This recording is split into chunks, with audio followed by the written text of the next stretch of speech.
mengucapkan terima kasih banyak kepada Pak Wima selaku Ya, narasumber pada kesempatan Zoom kali ini, kemudian Pak Didik selaku sekjen API, dan tentunya ini teman-teman dari API Terapi, termasuk dari anggota API dan mungkin penggiat terapi lebah ya secara umum. Jadi pada kesempatan kali ini kita akan melaksanakan Zoom webinar terkait penanganan pada api terapi yang ini akan disampaikan oleh Pak Wima. Ini mungkin sebagai informasi sebagai tindak lanjut kegiatan pelatihan perdana kita waktu di UNAS bulan lalu. Nah, ini harapannya jadi gerakan ya, tahapan kegiatan aku mau untuk menuju rapat, Pak. mendorong api terapi ini semakin baik ke depannya, baik dalam pelaksanaan teknis terapi maupun nanti di penetapan standar-standar kompetensinya. Oke, kepada Pak Wima dipersilakan untuk. Oke, kita mulai aja ya. Yaitu alergi sengat lebah. Ingat, yang dibahas di sini adalah alergi sengat lebah, bukan alergi yang umum. Kalau alergi umum, ya tentunya melibatkan dokter, perawat, dan lain-lain ya yang bersifat medis. Ini saya hanya membahas tentang alergi sengatan lebah. Oke ya. Dan ini khusus bahasanya ya. Jadi kemarin mungkin ada yang mempertanyakan kenapa nggak mengundang atau melibatkan kedokteran dan medis secara formal. Ya karena yang dibahas bukan uh, alergi yang sifatnya umum. Ya. Kemudian bahwa kita mendengar kata alergi, ini kalau alergi ini ada di ikan, udang, mungkin seafood, itu mungkin biasa. Tapi begitu dengar alergi dari lebah, menjadi panik nih. Menjadi orang kebingungan, apa ini? Lebah bisa menyebabkan alergi. Nah, ini terutama buat terapis ini. Kalau orang datang dengan alergi kena makan ikan, udang mungkin udah biasa. Tapi begitu kena lebah, dua-duanya panik. Nah, ini yang sering terjadi ya. Dan ini merupakan momok ya dari terapis-terapis saat ini karena memang kejadian ini hampir semua dialami. Terapis mengalami ya hampir semua mendapatkan pasien yang alergi sengatan lebah. Dan ini penanganannya yang saya perhatikan itu sangat berbeda antara terapis satu dengan terapis lain. Menurut saya itu sah-sah saja. Ya, ada yang menggunakan air kelapa muda, ada yang menggunakan madu, ada yang menggunakan propolis, ada yang menggunakan antihistamin, dan lain-lain, itu sah-sah saja selama belum ada SOP atau penanganan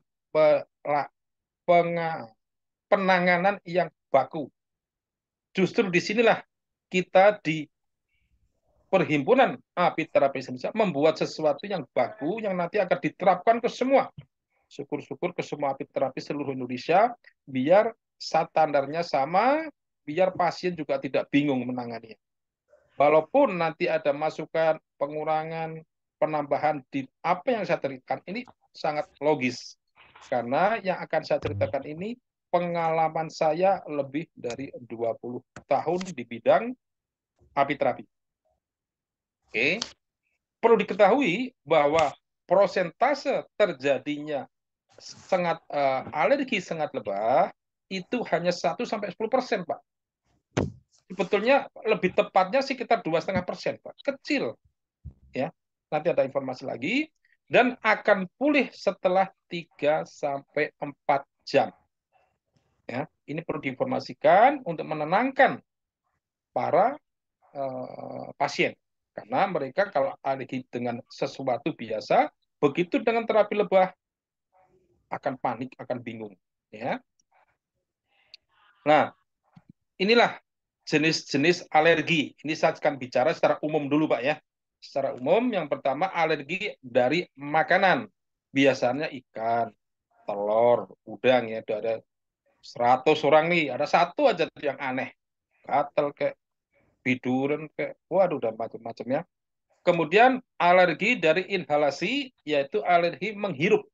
Biasanya dari serbuk, Pak, atau debu, atau sesuatu yang berterbangan dihirup, sehingga dia menimbulkan alergi. Disertai biasanya yang awal itu dengan batuk dan hidung berair. Kemudian alergi kulit. Alergi kulit ini biasanya dia kena sesuatu yang nempel, seperti zat-zat kimia tertentu ya, menempel sehingga dia alergi. Kalau saya kena jam tangan, Pak, yang dari logam, langsung keluar kayak apa namanya, bentol, tapi sementara. Dan ini berkaitan juga dengan suhu. Ya, ada juga alergi karena suhu, Pak. Dia kena dingin gatal atau sebaliknya. Jadi alergi ini memang unik ya dan individual setiap orang ya. Nah, yang paling parah sebetulnya itu alergi obat, Pak. Itu bisa menjadikan sesuatu yang mungkin dokter sendiri menangani ini agak kerepotan karena begitu kuatnya. Kenapa alergi obat begitu kuatnya? Itu karena kimiawi, Pak. Dan itu memang dosisnya mungkin kebanyakan yang kelebihan daripada normal. Sehingga menimbulkan alergi yang sifatnya agak mengkhawatirkan. Bisa kulit menjadi keriput, Pak. Kayak orang tua. Bisa napasnya menjadi sesak. Bisa pingsan. Nah, yang terakhir yang akan kita bahas adalah alergi serangga. Nah, alergi serangga ini salah satunya, ingat Pak, lebah. Ya, tidak semua serangga menyebabkan alergi, tapi yang banyak ada lebah, ada semut, dan ada hewan-hewan tertentu. Tapi kita akan bahas alergi yang berkaitan dengan lebah. Sekarang saya akan terangkan pengertian dari alergi itu apa. Mungkin beberapa dengar, tapi apa sih alergi itu? Secara bebas diterjemahkan sebagai reaksi imunitas yang berlebihan terhadap zat-zat yang sebetulnya saat itu nggak bahaya buat orang lain, tapi buat dia jadi bahaya. Nah, itulah yang disebut dengan alergen. Alergen itu adalah zat pemicu alergi. Oke, tubuh kalau masuk alergen pada orang yang alergi terhadap alergen tersebut, maka dia akan memproduksi antibodi yang disebut dengan imunoglobulin E. Ya, detailnya mungkin nggak di sini ya. Imunoglobulin E ini jika berinteraksi dengan alergen, maka tubuh kita akan menghasilkan atau mengeluarkan yang disebut dengan histamin. Histamin inilah yang kalau berlebihan akan menyebabkan gejala-gejala alergi. Ingat, berlebihan. Ya, karena kalau dia tidak berlebihan, maka tidak akan terjadi. Biasa saja. Secara singkat, seperti ini penjelasannya ya. Jadi badan kita, tubuh kita bereaksi terhadap zat tertentu secara berlebihan. Ya, zat tersebut sebetulnya tidak bahaya dengan bagi orang lain, tapi bagi dia agak berbeda. Jadi seperti ini.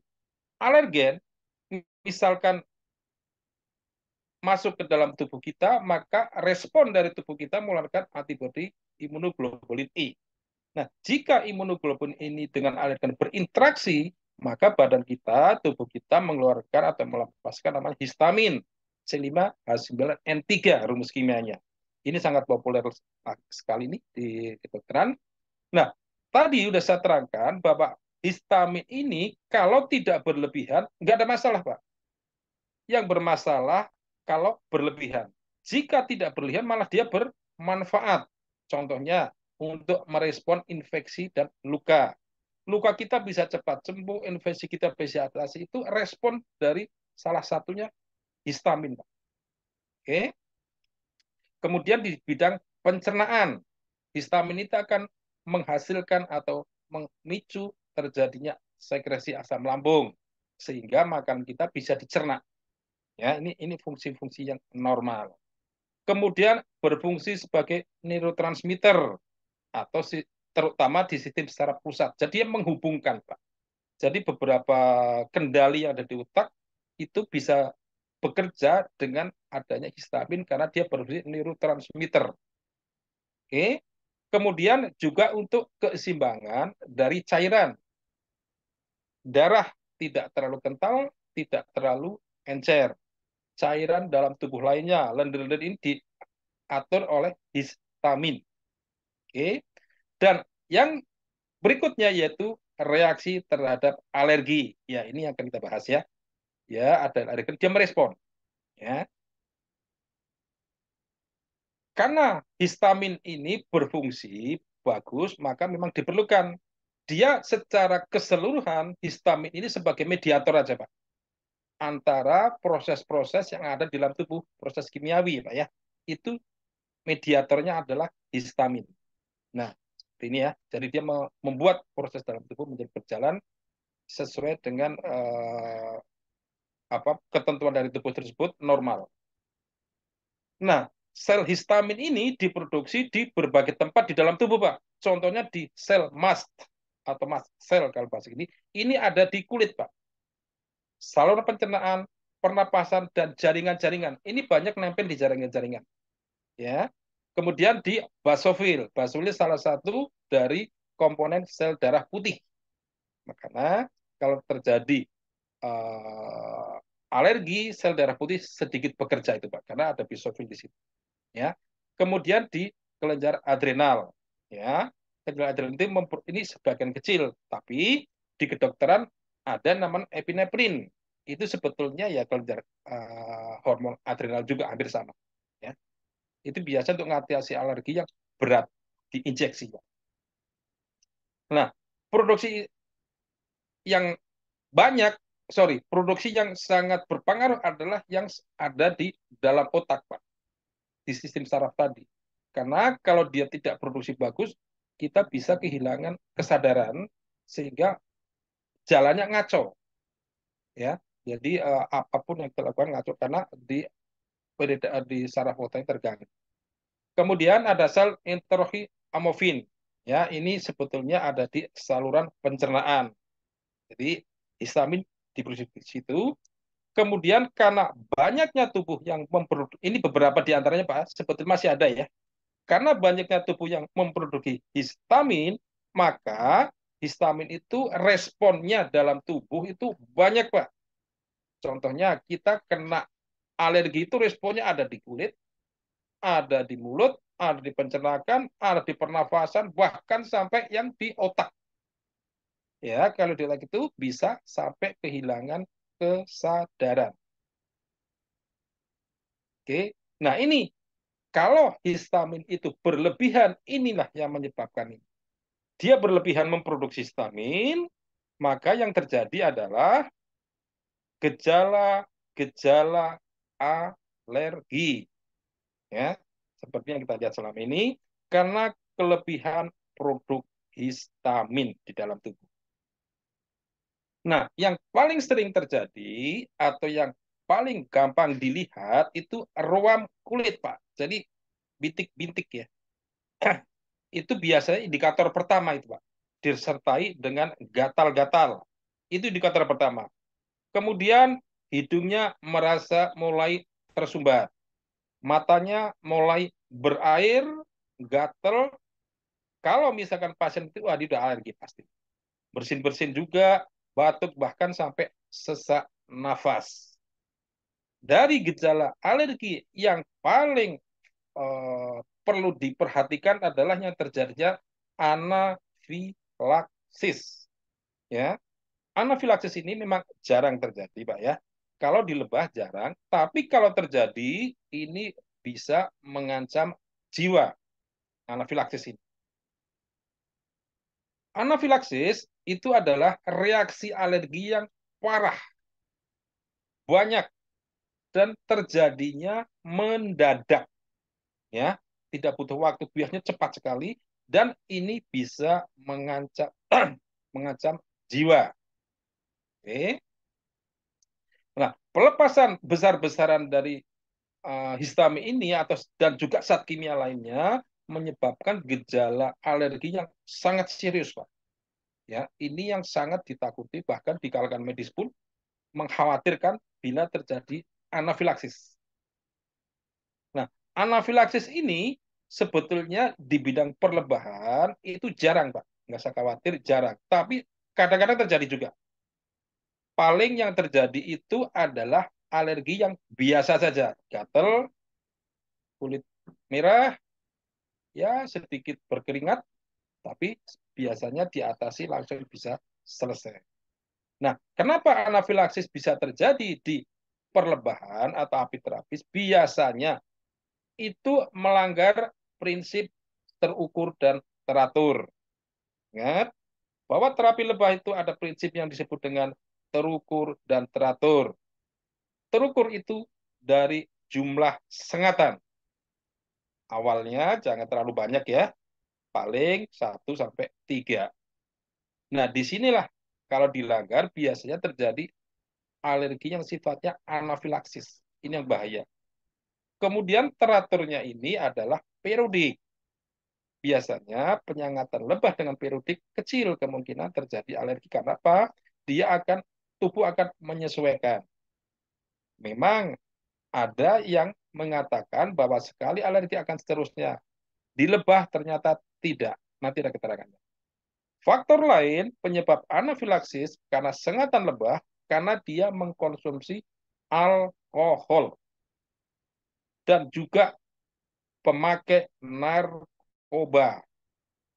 Nah, yang terakhir kelelahan yang tinggi, Pak.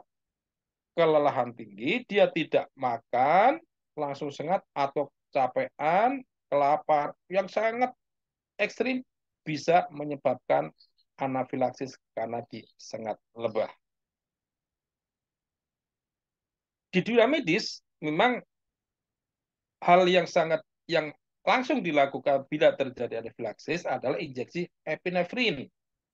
Ini yang seperti yang tadi saya terangkan, yaitu sebetulnya kata lain dari adrenalin. Itu diinjeksi, Pak. Nah, fungsinya apa?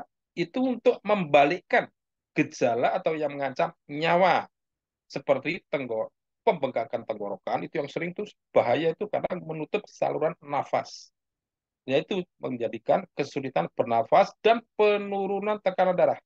Penurunan tekanan darah inilah yang menyebabkan pasien pingsan karena O2 suplainya nggak sampai ke otak, infak, namanya dia mengalami kekurangan O2 dan pingsan dan sifatnya sementara, ya. Kalau dia ditidurkan nanti tubuh akan terjadi recovery lagi, akan normal kembali, nggak usah khawatir. Kemudian gejala yang lain dari anafilaksis selain di muka bengkak dan lainnya adalah di wajah dan bibir, Pak. Biasanya dia agak beda dengan alergi biasa. Bibirnya agak lebih tebal, ya. Kemudian ada keringat, lidahnya juga kaku, tenggorokannya, aduh, sulit bernapas karena terjadi pembengkakan tenggorokan, nantinya bahaya, Pak, karena nutup napas ya. Kesulitan bernapas juga, lah ini ada tenggorokan yang membengkak karena alergi yang sifatnya anafilaksis, ya. Kemudian kalau dia bernapas berbunyi, itu sudah menunjukkan anafilaksis, Pak. Biasanya ini pun kalau dicegah dengan yang selama ini saya misalkan lakukan akan aman. Ya, yang penting lakukanlah sesuai prosedur kita. Nah, ini tekanan darah karena anafilaksis itu yang menyebabkan pingsan itu karena tekanan darahnya yang turun drastis sehingga dia tidak bisa suplai oksigen dan lain-lainnya ke samping otak, dia pingsan. Ini yang menyebabkan banyak sekali terapis yang panik. Jangankan kita sekelas Prof. Mapatoba pun mengalami seperti ini, dulu pernah cerita. Ya, artinya ini memang sesuatu yang harus telaah, jangan sampai terjadi. Kita harus tahu aturan-aturan di depan. Tadi ingat ya, penyebab anafilaksis tadi tolong dihindarkan ya. Kemudian mual, nyeri perut dan muntah. Ini biasanya suka diawali dengan diare dulu, Pak. Jadi ada diare dan muntah. Diarenya ini nyaris tidak bisa dicegah. Baru berapa langkah ke kamar mandi atau ke toilet biasanya sudah keluar tuh, ya. Kemudian detak jantung ini juga gampang dideteksi. Kalau dia terjadi refleksi, detak jantungnya juga nggak teratur. Kecemasan juga ada, bahkan kejang-kejang dan tidak sadarkan diri. Ini saya terangkan ekstrimnya, Pak ya. Jangan takut, bisa diatasi. Ini ekstrimnya. Dan ini sifatnya sementara kalau toh terjadi. Tapi ingat, lebah atau sangat lebah yang terbanyak adalah alergi biasa. Jarang sampai terjadi seperti ini. Namun ada atau ada celah ke arah situ. Nah ini, pemicu anafilaksis, ini gini. Jadi setiap individu mempunyai kecenderungan hiperaktif itu berbeda-beda. Ya, jadi jangan disamakan antara individu dan lainnya itu sangat berbeda. Pemicu yang utama itu ada tiga, Pak. Ya, yang pertama dari obat-obatan. Ini yang paling banyak terjadi anafilaksis. Kemudian paparan zat tertentu, bahan-bahan kimia tertentu, itu juga karena dia reaksinya cepat sekali. Yang terakhir itu karena serangga. Salah satunya lebah, Pak. Di situ ada tawon, semut merah termasuk, tapi di sini yang paling kuat adalah lebah dan tawon. Bahkan tawon mungkin lebih kuat seperti yang terjadi di pasar Minggu, Vespa afinis ya, merupakan hal yang fatal. Nah, alergi sengat lebah ini memang bisa diprediksi, Pak. Jika pasien itu ada alergi, perkirakan 50% dia alergi lebah. Ya, tanya dulu ada alergi nggak, Pak?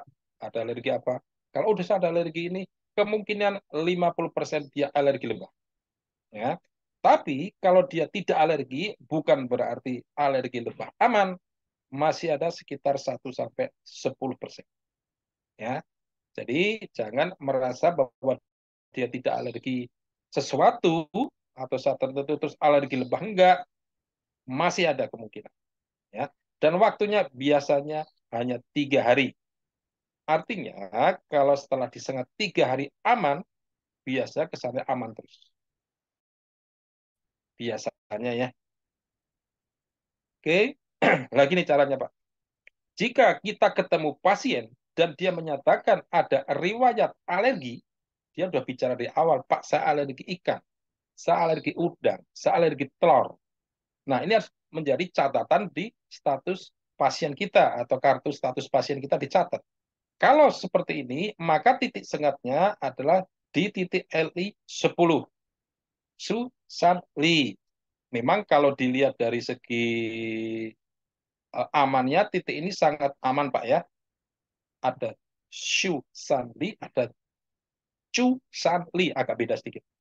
Nah, titik ini adanya di, apa ya, saya bisa tunjukkan ya. Ini gini ya. Nah, di sini, Pak. Bukan gini ya, ingat.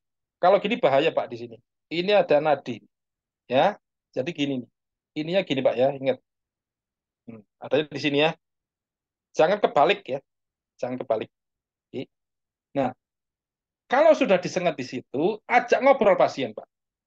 Udah ngobrol apa aja yang dia senang.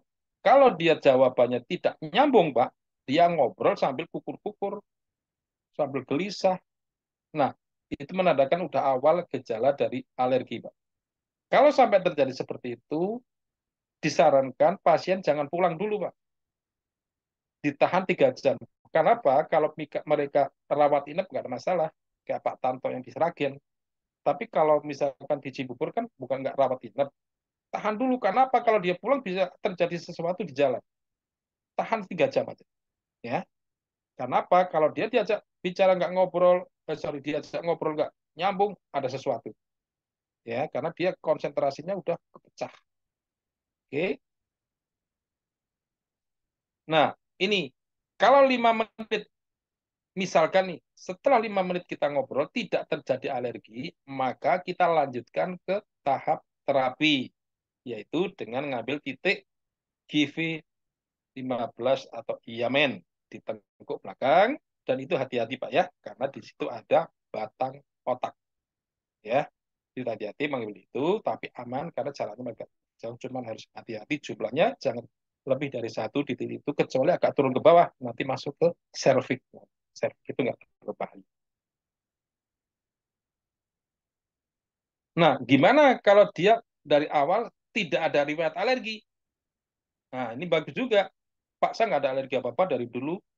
Tetap menggunakan titik Yanmen ditambah titik Shinsu. Shinsu ini ingat, ini adalah titik yang simetris. Kanan kiri ya. Kalau Yanmen, Givi. Givi itu singkatan gubernur atau pengatur. Ya. Kalau Shinsu ini adanya di kanan kiri, Pak. Selain GV itu hampir semua titik meridian itu simetris. Ya, untuk GV tidak, hanya di tengah-tengah. Nah, kenapa menggunakan titik Yamen seperti pelatihan kemarin, Pak ya?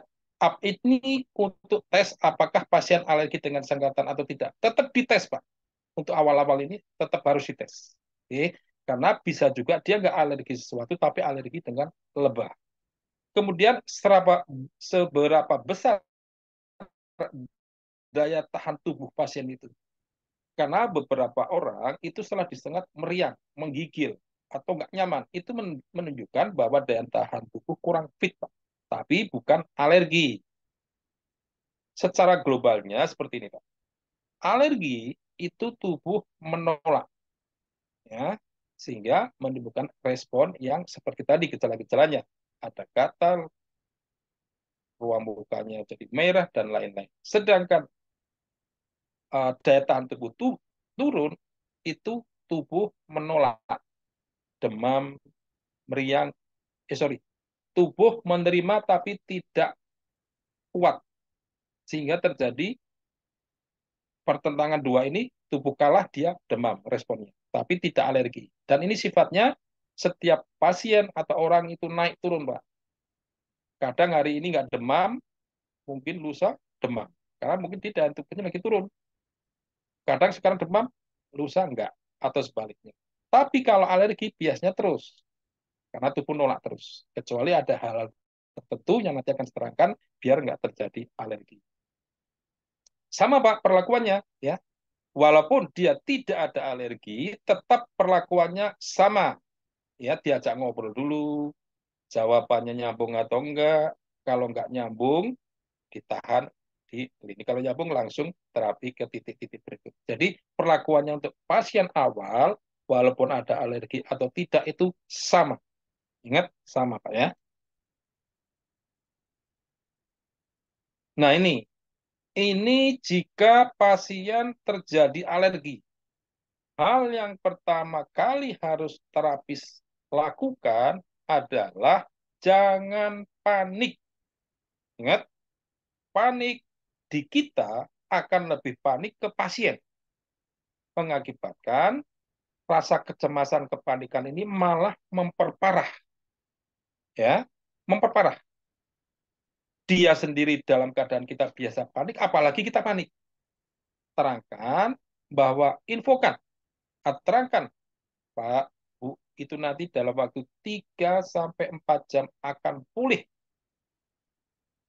Tenang saja, Pak. Keadaan ini biasa seperti ini dan sifatnya itu individual. Itu sifatnya genetik, Pak.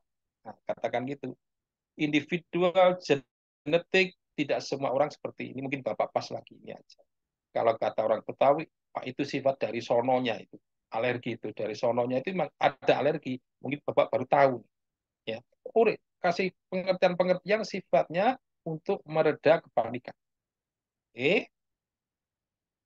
Nah, apa yang harus disiapkan kalau dia ternyata alergi? Nah, ini setiap terapis ya di kliniknya, di tempat praktek harus punya nih. Ini adalah contoh-contoh obat antihistamin yang dijual di pasaran, Pak. Dan ini biasanya dia dijualnya bebas, ya. Ya mungkin nggak perlu pakai resep. Biasanya di apotek coba ditanyakan ya. Di situ ada Zyrtec, ada Claritin, ada Allegra, Clarinex, Isal, Dimitab, dan Trimeton. Sebetulnya ada itu Benadryl itu juga mengeluarkan obat anti alergi. Nah ini ya kemasannya kalau Bapak tahu seperti ini, saya rasa ini dijual bebas. Kalau saya biasa menggunakan Aleron, ya karena ya pengalaman saya itu nggak ada masalah. Memang walaupun isinya sama, kadang karena pabriknya berbeda, kandungannya mungkin kadarnya beda sehingga beda. Kalau saya menggunakan Aleron, selain mudah didapat juga efektif. Tapi terserah ya menggunakan yang mana, ada semua di situ. Nah, obat sekarang cara penanganannya gini. Setelah disiapkan obat antihistamin, kita siapkan 3 sendok makan madu murni. 3 sendok makan, ingat bukan sendok teh.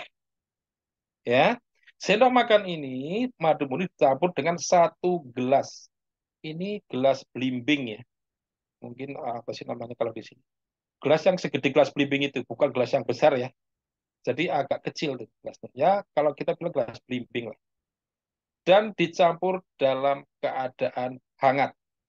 Ingat kenapa hangat? Biar enzimnya tidak pecah di madu itu, kemudian biar cepat diserap tubuh. Kalau diusahakan suhunya ya 37 derajat. Ya. Nah, setelah disediakan itu, diberikan 1 sampai 2 butir anti alergi atau antihistamin. Ya. Antihistamin kenapa 1 sampai 2 butir? Dilihat sejauh mana alerginya dia. Kalau alerginya ringan-ringan, kasih 1 saja. Bahkan kalau saya suka setengah. Karena efeknya dia akan tidur tuh. Takutnya di perjalanan dia ketiduran, kecuali dia di rumah. Ya. Kemudian diminumkan setengah dari bagian itu. Ya, setelah diminum 1, setengahnya diminum. Setengah air gelas tadi ya, yang ada madunya diminum setengahnya dulu. Ditunggu beberapa saat, kemudian diminum lagi sampai habis. Kenapa seperti ini? Ini untuk membuat jeda, biar dia diserap dulu, dilihat pengaruhnya. Nanti diminum lagi. Ya. Kemudian dia harus istirahat karena antihistamin adalah kayak obat tidur. Ya. Makanya di obat-obat batuk itu sering disertakan antihistamin karena biar dia tidur, biar dia istirahat. Oke. Nah, ingat obat anti alergi atau histamin itu menyebabkan ngantuk, jadi pasien tolong jangan keluar dari klinik dulu selama sekitar 3 jam. Khawatirnya dia lagi mengendara, terjadi alergi sehingga dia ya mungkin bisa fatal. Dan saya punya pengalaman pernah di jalan hanya berapa meter, dia kasih tahu ke kita, Pak, saya kok gini udah balik aja. Ya. Dan biasanya alergi ini terjadi hanya sekitar 3 sampai 4 jam saja. Ya, sekitar 4 jam. 3 sampai 4 jam setelah itu akan pulih. Dan perlu diingat bahwa setelah pulih dari alergi tadi, badan justru akan lebih fit dibanding sebelumnya. Banding sebelumnya. Dulu ada pasien saya tadinya ada alergi, setelah tidur sementara, begitu sebelum tidur berapa saat titik motor ya saya diemin aja. Begitu dia bangun, wah udah fit sekali. Malah dia pengen, waduh Pak, kenceng. Bahkan ada yang sampai ke puncak tuh saking fitnya. Ya, karena dia melalui itu. Nah ini pertanyaannya, apakah pasien alergi masih bisa terapi lagi? Ya, ini bisa dicoba. Jadi setelah dia alergi, misalkan dari Senin nih alergi, nanti 2 minggu dari Senin itu disengat lagi Pak. Ya, disengat lagi, titiknya sama. Ya, di Susanli ya, tetap di situ titiknya. Tunggu lagi, ajak ngobrol lagi, ajak ini lagi. Nah, kalau misalkan setelah disengat kok masih alergi lagi, ya bisa jadi, Pak ya. Bisa jadi tidak cocok dengan BVT. Ingat, dengan BVT-nya, bukan dengan api terapinya. Ya, kalau api terapinya masih ada madunya, masih ada roll jelly-nya, masih ada propolisnya, tapi BVT-nya hanya sengat saja. Dan itu pun bisa diatasi. Mungkin dalam waktu pendek dia nggak cocok untuk BVT-nya, tapi lainnya kan bisa. Nah, bagaimana cara mengatasi bahwa dia bisa menghilang, sementara dia masih ingin terapi dengan BVT, karena mungkin lebih efektif, terutama di kanker. Sementara di alergi, gimana caranya? Yaitu konsumsi bipolen selama 3 minggu. Sebetulnya bipolen bisa dicampur juga dengan bipropolis. Dua-duanya selama 3 minggu, nanti dilihat. Biasanya kalau sudah 3 minggu dia nggak putus mengkonsumsi itu dengan asumsi 3 hari, 3 kali sehari, bisa hilang alerginya. Ya, inilah keunikan alergi dari lebah. Walaupun dia alergi, masih bisa disembuhkan dengan produk lebah juga. Nah inilah keunikan dari alergi lebah. alergi lebah kenapa dikatakan unik? Dulu orang pernah alergi menjadi tidak alergi. Ada. Dulu alergi kenapa nggak jadi? Nah, atau dulunya tidak alergi menjadi alergi. Ini keunikan dari lebah nih. Ya, tidak seperti alergen lain yang kimiawi sekali alergi akan terus. Lebah enggak ternyata. Justru yang perlu diperhatikan yang tadinya tidak menjadi alergi nih. Ada apa ini? Ya. Dan di sini ada jawabannya. Tadinya tidak alergi menjadi alergi. Ini biasanya dia mengkonsumsi alkohol atau narkoba atau sengat lebahnya sudah lama, lebih dari 4 bulan. Ini biasa terjadi. Tadinya nggak alergi, jadi alergi. Orang kaget makanya. Kalau ada pasien datang ke kita lebih dari 4 bulan tidak terapi, dari awal lagi. Jangan diteruskan yang dulu. Karena ada kemungkinan dia bisa alergi. Tapi ini kejadiannya memang kecil. Ya, tidak banyak ya. Ini terjadi kecil sekali. Cuman setelah itu ada. Oke. Nah, pengkonsumsi alkohol atau narkoba. Kemudian dari alergi kok menjadi tidak. Ini juga aneh juga. Dulunya saya alergi, Pak. Sekarang tidak alergi. Nah, ini bisa jadi mereka itu rutin mengkonsumsi produk lebah, Pak. Yaitu bipropolis dan bipolen. Kalau dia mengkonsumsi itu, justru bisa hilang alerginya tanpa disadari. Ini pengalaman, Pak, ya. Mungkin nanti para peneliti bisa dicek, ya, seberapa sih eh, kadar yang bisa menyebabkan alergi dengan bipolen dan bipropolis. Ya, ini ada sedikit keunikan di bidang alergi lebah atau sengat lebah. Oke. Nah, ini agar kita terhindar dari sengatan alergi dari sengatan lebah, biasakan konsumsi produk perlebahan, Pak. Ya, ingat ini hanya untuk alergi sengatan lebah, bukan alergi lainnya. Makanya dari awal sudah bilang bahwa saya bahas untuk alergi yang berhubungan dengan sengatan lebah, bukan alergi obat, bukan alergi kimiawi dan lain-lain. Konsumsi produk perlebahan apa? Yaitu madu, bipolen, dan propolis. Udah itu aja, Pak. Insya Allah terhindar dari sangat alergi sangat lebah. Asal rutin. Dan ingat, biar kita tidak alergi juga, pastikan tubuh sebelum disengat, tubuh harus dalam keadaan cukup istirahat, ya, cukup makan mungkin ya, kemudian juga tidak konsumsi alkohol dan lain-lain. Oke Pak, hanya ini yang saya bisa sampaikan. Silahkan kalau ada pertanyaan saya buka. Saya akhiri. Wassalamualaikum warahmatullahi wabarakatuh.